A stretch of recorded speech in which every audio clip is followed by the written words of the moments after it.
نظر کے حوالے سے آپ نے ذکر کیا، کوئی ایسا طریقہ، ایک تو تین چیز ہے، نظر کا ذکر ہوا تو کہ وہ پانی سے جو اتارتے ہیں یا مرچیں اتار دینا، اس سے نظر اتر جاتی ہے، یا پھر کہ کلام پاک ہی پڑھیں تو میں تو وہ حضرت سیدنا امام زین العابدین رضی اللہ تعالیٰ عنہ نے چونکہ بتایا سورہ قلم کی آخری دو آیتیں یا آخری دو قل یہ بہترین چیز ہیں.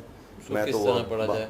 جی ان کو 3 مرتبہ پڑھ لیا جائے، یقین کے ساتھ پڑھا جائے، نظر ختم ہو جاتی ہے. باقی یہ مرچوں والا جو کرتے ہیں عمل لوگوں کا چونکہ آزمودہ ہے، شرعاً منع نہیں ہے. ٹھیک.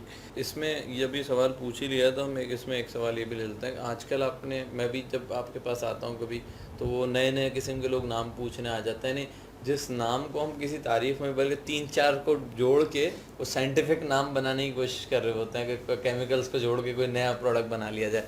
تو بہتر کیا عمل ہوگا کہ ایسے نام رکھے جائیں اور کیسے نام رکھے جائیں کہ جن کی تاثیر بھی اس بچے میں جو ہے واضح نظر آئے؟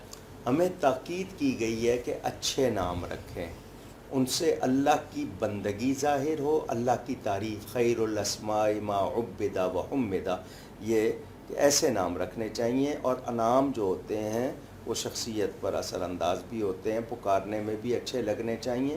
لوگ کوشش کرتے ہیں نیا نام، یونیک نام پہلے کسی کا نہ ہو. ہاں کیا کیا. وہ اب گوگل سے پوچھتے ہیں، اور گوگل اتنے لفظ دے رہا ہے جو ہمارے ہاں گرامر میں سرے سے ہیں ہی نہیں، اور ان کا کوئی معنی جو گوگل دے دیتا ہے وہ کہیں سے ثابت ہی نہیں ہوتا.